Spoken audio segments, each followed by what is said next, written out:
देवी प्रपन्नाति हरे प्रसीद प्रसीद मातर्जगतोऽखिलस्य प्रसीद विश्वेश्वरि पाहि विश्वं त्वमेश्वरी देवी चराचरस्य शरणागत दीनार्थ परित्राणपरायणे सर्वस्यार्ति हरे देवी नारायणी नमोस्तुते। 7 तारीख रविवार का अवसर और इस दिन पूर्णिमा है, ग्रहण पड़ रहा है, श्राद्ध भी आरंभ हो रहे हैं, कई ग्रह नक्षत्रों का योग बन रहा है। जिस प्रकार से उन चीज़ों को सबको समझते हुए कार्य करने का आपको प्रयास करना चाहिए। ऐसे में विशेष तौर पर ग्रहण का काल भी रहेगा, तो इसमें सब चीज़ों को समझते हुए कार्य कर लें तो अच्छा रहेगा। ग्रहण के साथ साथ आपकी राशि के दृष्टिकोण से योग जो बन रहा है वो भी आप समझ लें। गज केसरी योग विद्यमान हो चुका है आपकी राशि के दृष्टिकोण से। ये समय आपके लिए उन्नति का योग बनाता दिखाई दे रहा है, लाभ का योग बनाता दिखाई दे रहा है। बस थोड़ा सा आशीर्वाद चाहिए, भगवान का सुंदर पूजन करें, माता पिता का सुंदर आशीर्वाद लें। पूर्णिमा का दिन है, सत्यव्रत कथा लें। देखिए ये एक बात और समझ लें कि ग्रहण काल जो है वो विशेष तौर पर 12 बजे के आसपास तक सूतक आरंभ होगा, तो उससे पहले पहले ये समस्त कार्य अपने पितरों के निमित्त श्राद्ध इत्यादि निपटा लें तो अच्छा रहेगा आपकी राशि के दृष्टिकोण। नहीं तो फिर ग्रहण काल आरंभ हो जाएगा तो उस समय में ना सत्यव्रत कथा हो पाएगी, भगवान सत्यनारायण का पूजन नहीं हो पाएगा। चंद्र ग्रहण है, 10 घंटे पहले सूतक लगता है, तो दोपहर को करीब करीब 11:15 बजे के आसपास सूतक लगेगा, तो उससे पहले पहले जिनका जो श्राद्ध करना है पूर्णिमा का वो कर सकते हैं, सत्यनारायण की कथा कर सकते हैं। तो ये आपके लिए बहुत ज़रूरी है। भाद्रपद पूर्णिमा के दिन चंद्र ग्रहण लग रहा है और ये ग्रहण बहुत विशेष है। इस ग्रहण को आपको अच्छे से समझ लेना चाहिए, ग्रहण किस कारण से कहाँ पड़ रहा है और किसका प्रभाव किस प्रकार से होगा। ये ग्रहण जो है 3.5 घंटे का ग्रहण है और पूरे भारत में सब जगह दृश्य रहने वाला है। इसका प्रभाव भी बड़ा विचित्र प्रकार से जीवन पर पड़ने के योग बनने वाले हैं। चंद्रमा जिस प्रकार से शनि की राशि में स्थित होकर ये ग्रहण का योग बना रहे हैं, ये पूरी तरह से मन का और जो प्रभाव है वो विशेष तौर पर हर राशि के अनुसार से इसका प्रभाव होगा। और उसके अनुसार से देखिए चंद्र ग्रहण, सूर्य ग्रहण जो है वो भारतीय संस्कृति में ये पर्व काल बताए गए हैं। बहुत सारे लोगों ने इसको भ्रांति बना लिया और पता नहीं बहुत सारे ऐसे ऐसे नियम बना दिए गए हैं जिनका शास्त्र में कहीं कोई औचित्य नहीं है। जैसे जैसे काल पद्धति आती गई, लोगों ने इसको अपने अनुसार से बहुत अनेक प्रकार से अपनी भावनाएं पता नहीं कहाँ करती गई। और एक बात समझें कि ग्रहण कोई अशुभ काल नहीं है। ग्रहण एक पर्व काल के रूप में ज्योतिष विज्ञान के अनुसार जब पंचांगकर्ता लिखते हैं तो उसके संपूर्ण ग्रहण को पर्व काल कहा जाता है। और ये केवल विशुद्ध आध्यात्मिक है, अपनी आत्मिक उन्नति, जीवन के कष्टों को दूर करने के लिए वो काल बताया गया है। इसका प्रभाव लोगों ने इसका अनुभव किया और उसकी छाया जो होती है वो कभी शुभ नहीं होती। इसकी छाया से बचने के लिए अनेक बहुत प्रभाव होता है। हमने अनेक केस देखे हैं। हमारे एक परिवार में व्यक्ति थे और कहा जाता है उन्होंने जब देखा, हमने वो घटना स्वयं देखी है कि उनकी माताजी ग्रहण काल में सो गई थी और जब उनका जन्म हुआ तो उनके कान कई प्रकार से बंद थे, बहुत सारी शारीरिक तौर पे विक्षिप्तियाँ थी। तो ऐसा घटनाएं बहुत सारी होती हैं। उसी घटना को बचाने के लिए शास्त्र में कहा गया है कि ऐसे समय में केवल हमको भगवान परमात्मा का भजन करने का प्रयास करना चाहिए और उस छाया को दर्शन में नहीं जाना चाहिए। छाया उस यानी आप घूमते फिरें, बहुत सारे लोग तो ऐसे भी हैं कि घूमते फिरते रहते हैं, कुछ प्रभाव नहीं होता है। शास्त्र में प्राचीन काल में ऋषियों ने इस पर शोध किया कि जो ग्रहण की किरणें होती हैं, ग्रहण का समय होता है, उसकी छाया किसी प्रकार भी शुभ नहीं मानी जाती थी, इसीलिए उससे बचने के लिए। अब आप समझे, सूर्य ग्रहण पड़ रहा हो, लोग देखने का प्रयास करते थे। खगोलीय घटना तो है, जो बाहर के वैज्ञानिक हैं वो ये केवल कहते खगोलीय घटना, अरे खगोलीय घटना तो है, उसका प्रभाव पड़ रहा है। अगर देखोगे तो आंखें अंधी हो जाएंगी। आप उसकी जो ग्रिडल होती है उसको देखने के लिए, उस अंगूठी को निकलते हुए देखने के लिए लोग कितने लालायित होते हैं। देख लीजिए खुली आंखों से, क्यों प्रभाव नहीं है? ग्रहण का प्रभाव है। खुली आंखों से देखोगे खगोलीय घटना को तो आंखों में प्रभाव पड़ेगा। जब उसका प्रत्यक्ष प्रभाव है तो सूक्ष्म प्रभाव भी होगा। और ज्योतिष ने, हमारे आचार्यों ने, ऋषि मुनियों ने उसके प्रत्यक्ष के साथ साथ सूक्ष्म प्रभाव को भी समझने का प्रयास किया। तो इस प्रकार से बहुत सारे आप बच्चे देखते होंगे, कई बार क्या होता है कि ग्रहण काल में जो बच्चे जन्म लेते हैं, उसके आसपास जन्म लेते हैं और उनकी माताजी की छाया ग्रहण की पड़ गई होती है, तो कई प्रकार के पैचेस स्किन पर भी आने के योग बन जाते हैं। ज्योतिष ने इस प्रकार को भी अध्ययन किया कि जो पैचेस हैं, अंग भंग हैं, वो सब उसके कारण से हो जाते हैं, तो उससे बचने का प्रयास करना चाहिए। इसलिए कहा जाता है कि ग्रहण काल में बाहर ना निकलें। और क्या कहा जाता है, और अगर एक नियम बनाया गया, एक बहुत विशेष तौर पे समझने का नियम है ग्रहण जो विशेष तौर पर साधना करना चाहता है उसके लिए कहा गया कि उस समय भोजन ना करें, और भोजन ना करें उस समय बैठकर भजन करें, परमात्मा का आराधना करने का प्रयास करें। और यदि वो नहीं करेंगे तो क्या होता है उसके लिए, और उसके साथ साथ ये नियम बताया कि उनके लिए नियम है कि आप ग्रहण का जब सूतक काल आरंभ हो जाए तो आप भोजन ना करें, और उस समय अपने आप को तैयार करें। जब ग्रहण आ जाए तो उस समय साधना करें, मंत्र जप करें और दान पुण्य करें। ग्रहण के आरंभ में आपको स्नान करना चाहिए, ग्रहण काल में यज्ञ करना चाहिए, और ग्रहांते दानम, ग्रहण के अंत में दान करने की व्यवस्था है। ये नहीं तो बहुत सारे लोग क्या करते हैं कि ग्रहण काल में कौन दान लेगा, ग्रहण काल के अंत में हमें दान देने का प्रयास करना चाहिए। ग्रहण काल में जो कार्य किया जाता है, कहा जाता है उसका 100 गुना अधिक प्रभाव पड़ता है। तो इसलिए ग्रहण को पर्व कहा गया है। जो मंत्र आप जब साधारण समय में करेंगे, यदि मानसिक तौर पर ग्रहण के समय में उस मानसिक जप को कर लें तो उसका कई गुना अधिक प्रभाव हो जाता है।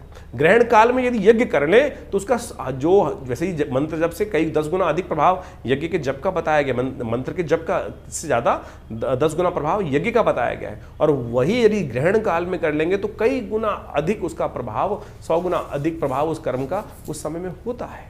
एक बार एक कार्य कर रहा था, बहुत सारे एक व्यक्ति ने मुझसे बड़ा अजीब सा प्रश्न किया कि ग्रहण काल में हम तो शारीरिक संबंध बनाएंगे, ग्रहण काल में शारीरिक संबंध बनाते। मैंने कहा तुम नहीं हो, पहले तुमसे भी पहले बहुत सारे हुए हैं, तुमसे भी पहले इस कार्य करने के लिए बहुत सारे हुए हैं। केकसी का वर्णन शास्त्र में आता है, रावण की माता का। कहा जाता है कि ग्रहण एक संधि काल है, ग्रहण एक संधि काल है, और संधि काल के अंदर हमें केवल परमात्मा का स्मरण करने का प्रयास करना चाहिए। केकसी ने संधि काल के अंदर ऐसे ही समय के अंदर शारीरिक संबंध बनाए, और कहा जाता है कि रावण की उत्पत्ति उसी लिए हुई, रावण की उत्पत्ति उसी लिए हुई, उसी काल में संपर्क बनाने के कारण से वो समय जिस कार्य के लिए जो श्रेष्ठ कार्य है उसको ही हमें समझने का प्रयास करना चाहिए। लोग समझते नहीं हैं। शास्त्र में इस कथा को वर्णित किया गया है कि संध्या काल में, और ऋषि कह रहे थे अरे क्या करने जा रही हो तुम, इस समय में परमात्मा कामातुर होकर इस समय का संबंध बनाने का समय नहीं है, ये समय कुछ और होता है। लेकिन केकसी मानी नहीं, और केकसी ने उसके कारण से ही रावण की उत्पत्ति हुई। तो यानी आप समझे कि बहुत सारे लोग आज की तारीख में खुराफात दिमाग में लोगों को चलती रहती है, और जैसी खुराफात आपने जो प्रश्न आपके मन में उठ रहे हैं, हमारे शास्त्र इतने बड़े हैं कि कहीं ना कहीं उस आपसे पहले वो प्रश्न लोगों के मन में उठ चुके हैं।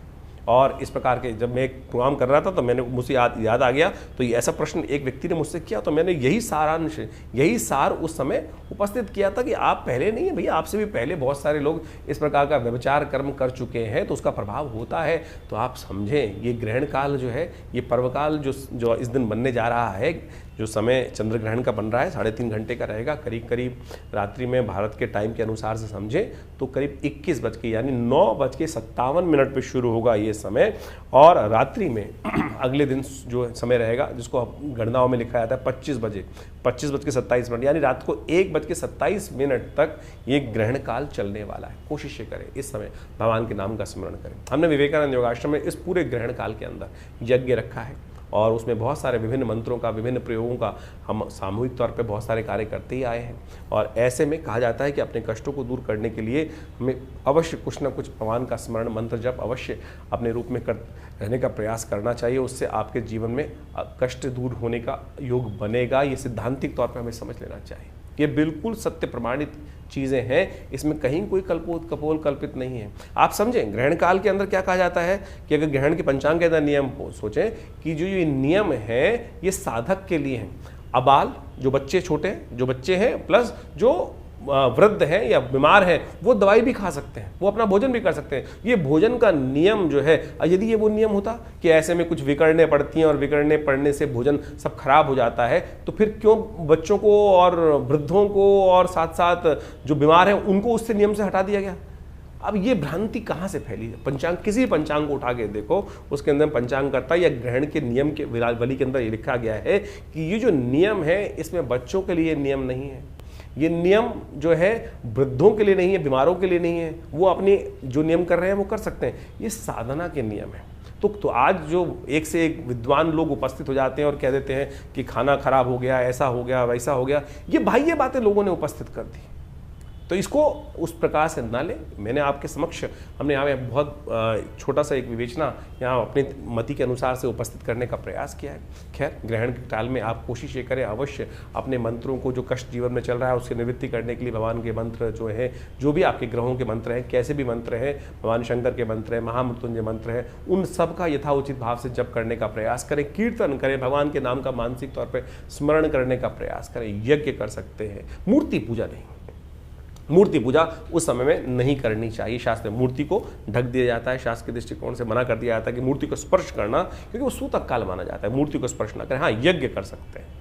ये आर्णिक सूत्रावली बहुत सारे ग्रंथों में इसको कहा गया है, मंत्र महार्णव इत्यादि समस्त ग्रंथों में, नियम में, धर्म सिंधु के अंदर इस बात को वर्णित किया गया है कि ग्रहण के आरंभ काल में हमको क्या करना चाहिए। ग्रहण के आरंभे, ग्रहण आरंभे हमको स्नान करना चाहिए, ग्रहण काले यज्ञ करना चाहिए, ग्रहणांते हमें दान करने का प्रयास करना चाहिए। तो आपकी राशि के अनुसार से क्या कुछ होने वाला है वो भी आपको समझने को मिलेगा। बहुत बढ़िया तरह से हमने इन सब चीज़ों को यहाँ रखने का प्रयास किया है, समझ लेंगे तो अच्छा रहेगा। तो मकर राशि वालों, आपने समझा ग्रहण का प्रभाव क्या है और आपकी राशि के दृष्टिकोण से आप ये समझ लें इस ग्रहण के दौरान ग्रह योग क्या कह रहे हैं आपकी राशि के दृष्टिकोण से। देखिए, ग्रहण का प्रभाव 2-3 महीने तक दिखाई देता है, आने वाले 2-3 महीने।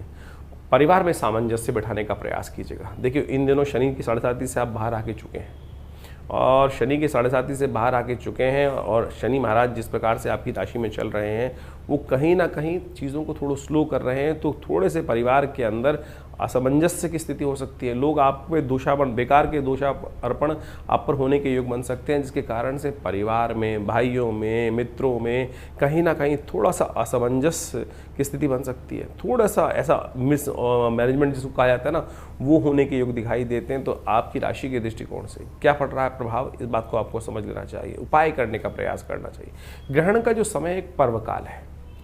ग्रहण का जो समय ज्योतिष के दृष्टिकोण से यदि पंचांग खोल के देखेंगे तो एक पर्व काल कहा जाता है।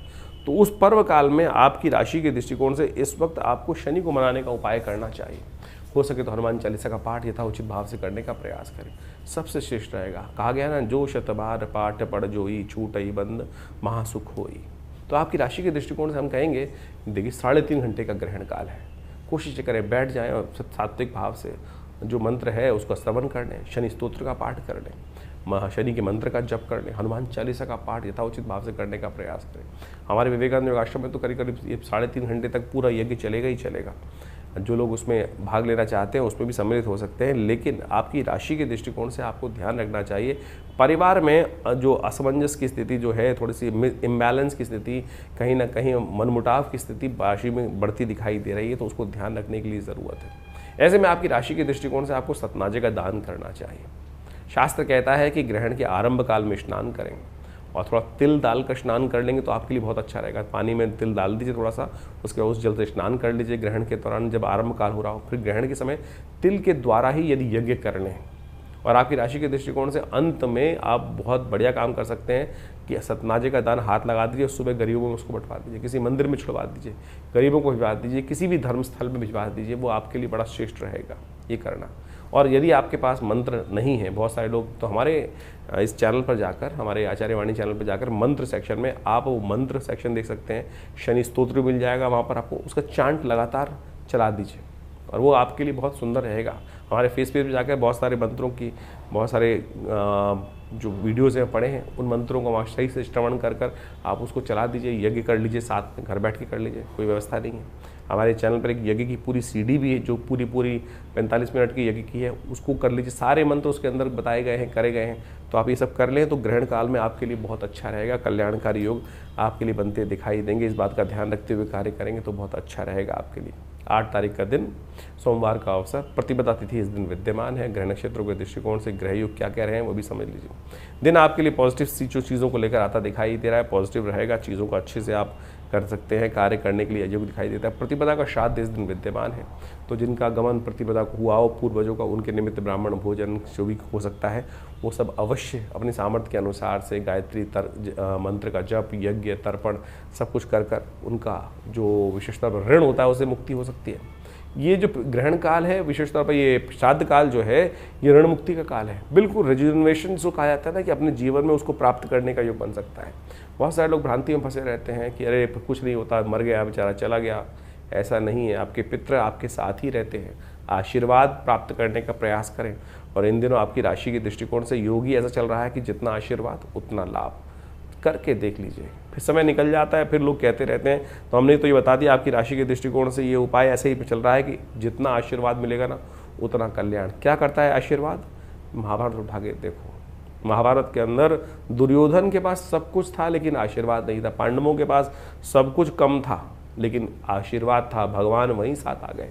विनम्र रहेंगे, आशीर्वाद लेंगे तो सब कुछ होगा। आपकी राशि के दृष्टिकोण से ऐसा योग बना हुआ है आज के दिन। तो खास तौर पर 9 तारीख की बात कर लेते हैं, मंगलवार का अवसर। उस दिन द्वितीया तिथि विद्यमान है और आश्विन मास के द्वितीया तिथि जो चल रही है, द्वितीया का श्राद्ध उस दिन रहेगा। सर्वार्थ सिद्ध योग भी बना हुआ है। अब सर्वार्थ सिद्ध योग की बात आई तो एक बात समझें, बहुत सारे लोग कहते हैं कि योग सर्वार्थ सिद्ध योग ग्रहण में तो जो ये श्राद्ध समय है तो उसमें तो नया कार्य कोई करना नहीं चाहिए। अरे भाई, आपके पितृ प्रसन्न होंगे आपकी तरक्की को देखकर, ये वो परेशान होंगे। सात्विकता से रहिए, कोई नया कार्य करना हो। हमने फालतू की भ्रांति बना ली है कि नए कपड़े नहीं लेके आएंगे, नई गाड़ी नहीं लाएंगे, ये नहीं लाएंगे, वो नहीं लाएंगे। अरे कहाँ, आपके पितृगण, आपके माता पिता, आपके पूर्वज आपकी तरक्की को देख के प्रसन्न होंगे, ना कि रुष्ट होंगे। इस बात का हमको ध्यान रखना चाहिए। कुछ लोग भ्रांतिवश पता नहीं कौन कौन से उपमाएं देकर कहाँ कहाँ की बातें जोड़ देते हैं। हाँ, उनके निमित्त श्राद्ध इत्यादि कर्म करना ये आपके लिए बहुत आवश्यक है, लेकिन इस बात को करना कि बाकी सब चीज़ें ना करते हुए केवल बस थोड़े दिन उन जो पुरानी की बातें चलती आई हैं कि नहीं साहब 15 दिन श्राद्ध चल रहे हैं, ना गाड़ी खरीदेंगे, ना घोड़ा खरीदेंगे, ना मकान का सौदा करेंगे, इसके लिए शास्त्र निषेध नहीं करता है। शास्त्र कहता है कि अपने पूर्वजों को ऋण निवृत्ति के लिए उनके लिए तर्पण, यज्ञ इत्यादि करने का प्रयास करें, वो आपके लिए अच्छा है। ग्रह नक्षत्रों के दृष्टिकोण से ये समय परिवर्तन का है, पराक्रम दिखाने का है और पराक्रम से बहुत सारी चीज़ें आपकी बनती दिखाई दे रही हैं। ऐसा ग्रह योग बन रहा है। सर्वार्थ सिद्ध योग आया, इसलिए हमने वो बात करी। बहुत सारे लोग इस प्रकार से बात करते हैं कि ग्रहों के अनुसार से, देखिए ग्रहों के योग के अनुसार से ही समस्त बातें समझने का हमें प्रयास करना चाहिए। 10 तारीख बुधवार का दिन, तृतीया तिथि विद्यमान है और इस दिन ग्रह परिवर्तन का खेल खेलते दिखाई दे रहे हैं। कुछ न कुछ नया लॉटरी प्राप्ति करने का योग बन सकता है। किस्मत बहुत बढ़िया तरीके से, बुलंद तरीके से आपका साथ देती दिखाई दे रही है, उसका साथ लेने का आपको प्रयास करना चाहिए। तृतीया का श्राद्ध इस दिन रहेगा और तृतीया का श्राद्ध आप लेने का प्रयास करना चाहिए। दोपहर के बाद समय थोड़ा स्वास्थ्य पर भारी पड़ सकता है, स्वास्थ्य का ध्यान रखते हुए कार्य कीजिएगा। तो राशि के अनुसार से तो आपने अपने दिन पर दिन किस प्रकार के ग्रह योग बन रहे हैं वो आपने बहुत सुंदर तरीके से समझे।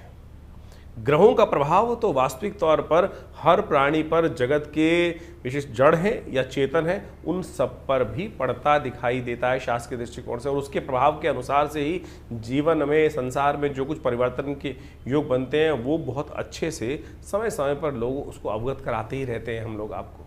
लेकिन आपके जीवन में ग्रहों का प्रभाव किस प्रकार से है और उस आने वाले प्रभाव को समझकर जीवन में परिवर्तन का रास्ता हम सब प्राप्त कर लें, शुभ प्राप्त करने के योग बना लें, वो ज्योतिष का वास्तविक उद्देश्य है और उसको हमें अच्छे समझना चाहिए।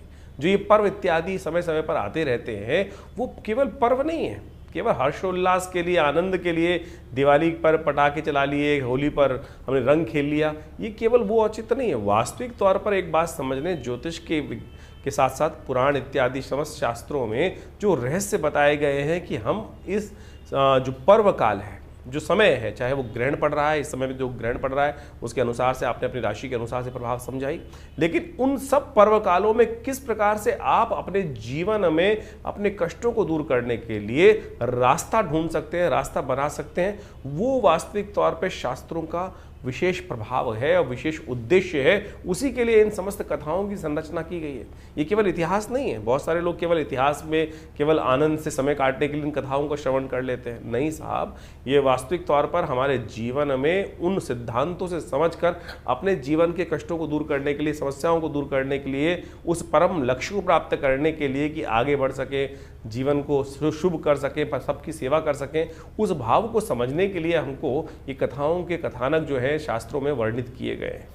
अभी आपने जिस प्रकार से अपने जो प्रकार से आप समझें ये ग्रहण इत्यादि हो रहे हैं, इसका प्रभाव आपने समझाई। इसके साथ साथ जो अभी विशेष तौर पर एक बात और समझें कि श्राद्ध आरंभ हो रहे हैं। श्राद्ध का विशेष पर्व हमें समझ लेना चाहिए। ये श्राद्ध का जो काल है ये विशेष तौर पर हमारे दायित्व का समर्पण है, ऋण का समर्पण है, ऋण से निवृत्ति का मार्ग है। जो हमारा कर्तव्य अपने पितरों के प्रति है उससे निवृत्ति का मार्ग बताता है और इसके ऊपर विशेष तौर पर भारतीय संस्कृति में सबसे ज्यादा शोध किया गया और अब बाहर भी जाकर लोग इस पर शोध करने का कार्य कर रहे हैं। बहुत सारे समय समय की कथानक, बहुत सारे इंसिडेंट लोगों के समक्ष आते रहते हैं और उन सब ने देखा कि बहुत बढ़िया तरीके से ये जो पद्धति है इसके ऊपर बहुत विशेष तौर पर आज ही नहीं, अनादिकाल से, बहुत लंबे समय से एनी बेसेंट, डब्ल्यू लेडबीटर, इन सब ने भी ये theosophical society, India theosophical society world wide जो थी, उन्होंने बहुत ज़बरदस्त शोध करके दिखाए। आत्माओं से संपर्क साधने का प्रयास किया गया और उन आत्माओं से संपर्क साधने के बाद उन विशेष तौर पर वर्णन किया गया। डब्ल्यू लेडबीटर की तो एक किताब है इनविजिबल हेल्पर। यदि आप उस किताब को पढ़ने का प्रयास करेंगे, समझने का प्रयास करेंगे, उसमें जो इंसिडेंट बताए गए हैं उन्होंने उनको सही से समझोगे तो सही रूप से समझना कि जीवन में बहुत सारे कष्टों को दूर करने का योग बना सकते हैं। एक व्यक्ति हमारे आश्रम में आए, बहुत वर्ष पुरानी बात है, और यहीं फरीदाबाद से संबंध रखते थे, और वो हमारे आश्रम पर आकर उन्होंने अपने जीवन में घटी हुई प्रत्यक्ष घटना को वहाँ बताया। बहुत अद्भुत घटना है, समझनी चाहिए कि किस प्रकार से उस घटना क्रम से कैसे उनके जीवन में परिवर्तन आया। काल घटना है, खंड है और निकल जाता है। एक बार एक घर में कहा जाता है वो व्यक्ति जब आया उसने बताया कि उनके बड़े भाई की मृत्यु हो गई थी, और बड़े भाई की जब मृत्यु हो गई, उस बड़े भाई की एक लड़की भी थी जिसकी शादी नहीं हुई थी। छोटा भाई दायित्व आया बड़े भाई की करने के लिए, कुछ परेशान सा रहता था, कैसे इतना बढ़िया समृद्ध परिवार था नहीं। ये घटना आज से बहुत लंबी पुरानी नहीं, कुछ ही वर्ष पुरानी घटना है। और हमारे आश्रम में हमारे पिताजी उन दिनों विद्यमान थे, उनके समक्ष आकर उसने जब ये बात रखी, आज बाई चांस वो बात हमको याद आ गई। हमको समझना चाहिए किस प्रकार से दिवंगत आत्माएं आपके जीवन में आकर आपके कष्टों को दूर करने का योग बना सकती हैं। वो व्यक्ति आश्रम पे आया और उसने बताया कि इस कारण से घटना घटी, बड़े भाई चले गए, घर में एक बड़ी लड़की भी थी और साथ में बहुत सारे और भी दायित्व थे जो निर्वाह नहीं हो पाए थे। एक दिन रात में जब वो छोटा भाई सो रहा था तो उसको ऐसी ही कोई खटपट सुनाई थी, और ऐसा लगा कि जैसे बड़ा भाई जिसकी मृत्यु हो गई थी वो कह रहा हो आकर उसके कान में, क्या रे उठ, तेरे घर में चोरी होने वाली है, भैंस को कोई चुरा के ले जाने वाला है। एकदम उसको उठा, खटपट से आवाज़ सुनकर जैसे उठा तो देखा भैंस खुली हुई है, और उसको लगा ऐसे ही कुछ हुआ होगा, भैंस खुली पड़ी होगी या कोई चोर वोर होगा, भाग भूग गया होगा, किसी ने खोली। कैसे खुल गई? रस्सा खुला हुआ था, यानी वो व्यक्ति ने ये बात रखी, उसने दोबारा बांध बूंद दिया। 2-3 दिन बाद फिर एक घटना घटी, उसके आभास हुआ कि रात्रि में उसके भाई जो दिवंगत थे वो आके उसको बोल रहे हैं, चिंता मत कर, तू इतना परेशान रहता है कि जो घर के जो दायित्व है, बिटिया की शादी है, सब हो जाएगी। मैं तेरे को एक रास्ता बता रहा हूँ, इस रास्ते को अपना। वो जो व्यक्ति गाँव में बैठा था, जो छोटा आदमी था, जो छोटा भाई था, वो सट्टे का काम करता था। सट्टे का काम उन दिनों बहुत ज़्यादा चलता ही है, सट्टे में अनाज की खरीद के उनमें सट्टे का काम करता था। उसने उस भाई को सपने में आके बताया कि इस चीज़ के दाम आने वाले कुछ दिन तक लगातार बढ़ने वाले हैं, थोड़े से पैसे लेके इसमें लगा दियो और जो पैसा फ़ायदा हो उसके द्वारा बिटिया की शादी कर दियो। उसने कुछ दिन देखा और उसके बाद जब वो चीज़ का अनुभव हुआ तो उसने थोड़े से पैसे लेकर उसमें लगाए और उससे उसको लाभ हुआ। यानी वो दिवंगत आत्मा आपके प्रति किस प्रकार से निष्ठावान है, आपके भी पूर्वज आपके प्रति सुंदर रूप से निष्ठा रखते हैं। बहुत सारे लोगों ने ये भ्रांति फैला दी कि पितृ रुष्ट हो गए। पितृ रुष्ट, अरे पितृ रुष्ट कभी क्यों? आपके माता पिता बड़े बुजुर्ग आपसे रुष्ट नहीं होते। आप अपना कर्तव्य का पालन नहीं करते हैं, कर्तव्य जो निष्ठ नहीं है, जो उनको क्या चाहिए, उनको आपके पितरों को क्या चाहिए? केवल जल ही तो चाहिए, समर्पण चाहिए, श्रद्धा का समर्पण ही तो चाहिए। जो शास्त्र में कहा गया है कि भाई तुमको ब्राह्मण भोजन करा दो, गरीब को अन्न करा दो, गाय को ग्रास डाल दो, यही तो कहा गया है। इसी से पितृ ऋण से निवृत्ति आती। पितृ दोष नहीं होता, पितृ ऋण है जो आपके ऊपर चलकर परेशान करता है। हम भूलते चले जा रहे हैं उन दिवंगत आत्माओं को जिनके प्रति हमारा कर्तव्य था। पुराने जमाने में कोई भी शादी हो, ब्याह हो, अपने पितरों के निमित्त एक थाली निकालने की व्यवस्था चलती थी, और वो पितृ रहते हैं आपके आसपास, कहीं दूर नहीं जाते। हमारे शास्त्रों में 3 पीढ़ी तक हर व्यक्ति को, चाहे छोटा भाई है, चाहे बड़ा भाई है, चाहे बहन है, चाहे स्त्री है, चाहे पुरुष है, हर व्यक्ति को अपने पितरों के निमित्त वो तर्पण करना, वो भोजन कराना, गरीबों को भोजन कराना शास्त्र में वर्णित है। केवल ब्राह्मण को ही नहीं, इस बात को कि बहुत ब्राह्मण यदि जमा सके तो बहुत श्रेष्ठ है। भारतीय संस्कृति में जिस प्रकार से बताया है, नहीं तो किसी भी भिक्षुक को, किसी भी गाय को, बहुत सारे शास्त्र में कथाएं आई हैं कि ब्राह्मण नहीं मिल रहे थे लोगों को तो गऊ को भी खिलाया लोगों ने, और वही कर्तव्य शास्त्र में बिल्कुल ठीक हुआ। तो आप समझें कि भारतीय संस्कृति में जो ये बात बताई गई, जो श्राद्ध आ रहा है, इसका ध्यान रखेगा। अपने पितरों के निमित्त नित्य प्रति यदि ये 5 कर्म कर सके, एक तो ब्राह्मण भोजन, गऊ को ग्रास निकालना, और उसके अलावा कोशिश करें गायत्री जप, गायत्री जप या यज्ञ अपने पितरों के निमित्त अवश्य यथाउचित भाव से कम एक माला स्वयं कर सकते हैं। मानसिक तौर पर माला लेके बैठ जाएं और अवश्य उनके निमित्त कर दें, हाथ में जल लेकर उनको उसका कहते हैं कि ये दिवंगत आत्माओं की आत्म शांति के लिए उनके लिए किया गायत्री का जप कर लीजिए। और साथ साथ तर्पण इत्यादि, तर्पण करना, तर्पण हर रोज आपको करने के प्रयास करना चाहिए। थोड़ा जल लेकर इस तीर्थ, पितृ तीर्थ से, अंगूठे से लेकर इस क्षेत्र से इन पूरे के पूरे जो 16 दिन पड़ेंगे, पितृपक्ष जो आता है, हर रोज अपने जिस भी जो भी दिवंगत आपको याद है, ऋषि तर्पण, पितृ तर्पण, हमें दिवंगत जो करना चाहिए अवश्य शास्त्र में नियम है, उनको करने का पूरा विधान शास्त्र में वर्णित है। किसी अच्छे विद्वान ब्राह्मण के द्वारा करा देंगे तो बहुत अच्छा लगेगा।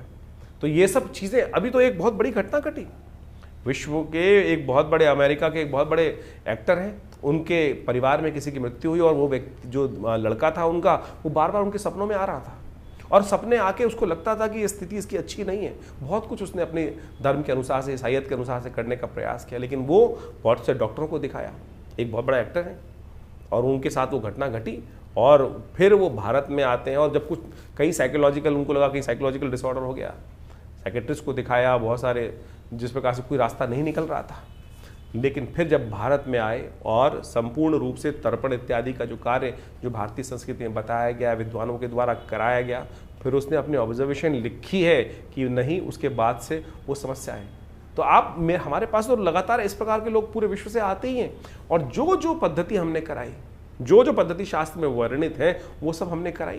तो आप सत्य माने, वो जो कष्ट जीवन में चल रहा था, लगातार आत्माएं आके परेशान, अगर आपके सपने में कोई दिवंगत आत्मा बार बार आ रही है, आपके पितरों के निमित्त जो आत्मा आ रही है और वो किसी अच्छी अवस्था में नहीं है, तो समझ लीजिए कहीं ना कहीं पितृण है और वो अपेक्षा कर रही हैं आपके साथ कि हमको अपना, आपके कर्तव्य जो है वो सही से नहीं कर पा रहे हैं। तो उनके लिए गायत्री जप करा दीजिए, गायत्री सवाला गायत्री जप कराना। और इन श्राद्ध काल, वैसे तो हर रोज़ हमारे यहाँ तो कहा गया है कि हर लड़के को, लड़की को अपने जो पितृगण हैं उनके निमित्त थोड़ा सा तर्पण अवश्य करना चाहिए। नित्यपति देवताओं की पूजा करते वक्त जो संध्या वंदन किया जाता है, उसके साथ पितरों के निमित्त तर्पण करना भी शास्त्र में बहुत ज़रूरी बताया गया है, तो आप अवश्य करें। हमने इस पितृपक्ष में आश्रम पर विशेष व्यवस्था करा रखी है कि जो जो अपने पितरों के निमित्त गायत्री यज्ञ कराना चाहते हैं, या जो विशेष तौर पर उनके निमित्त ब्राह्मण भोजन इत्यादि समस्त कार्य यदि घर पे नहीं कर पा रहे हैं, तो कम से कम अवश्य हमारे आश्रम पे पूर्ण व्यवस्था उनकी रहेगी। अपने पितरों के निमित्त गायत्री जप इत्यादि समस्त जो शास्त्र वर्णन तरीके हैं दिवंगत आत्माओं की आत्म शांति के लिए अवश्य कराने का प्रयास करें, और देखेंगे उससे मन शांति प्राप्त होती है। मन के बहुत सारे भार जो हैं, बार बार इस प्रकार की समस्याओं को ठीक करने के लिए खुद कर सके तो बहुत बढ़िया है, खुद कर सके तो बहुत बढ़िया। अपने पितरों के निमित्त एक घटना घटी, हमारे आश्रम पर आने वाला एक जातक था, और वो खूब अच्छा पिताजी के शिष्य रहे और खूब अच्छा, बहुत बढ़िया पैसा वैसा खानदान में छोड़ के गए। और आप सत्य माने कि उनका एक दिन समय आया, शरीर पूरा हो गया, जब उनकी वार्षिक श्राद्ध कर रहे थे उनके घर वाले, तो बाई चांस वो जो कपड़े थे कुछ हल्के, जिस प्रकार के वो पहनते थे वो किसी हल्के कपड़े लेके आए।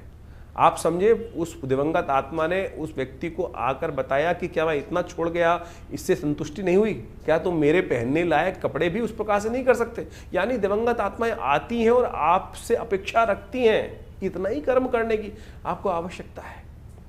बहुत सारे लोग, अभी एक हमारे पास एक व्यक्ति आया, बहुत दिन पहले मैं किसी कार्यक्रम में उपस्थित था, और कार्यक्रम में उपस्थित होते हुए था, वहाँ पर उस व्यक्ति ने मुझ प्रश्न किया, शायद टीवी पे ही था, किसी टीवी चैनल पर ही लाइव डिस्कशन चल रहा था, उस पर कॉल किया उसने कि महाराज ये बताएं कि हमारे घर में ऐसी ऐसी घटना तो नहीं हो जाएगी। मैंने कहा क्यों, क्या हुआ?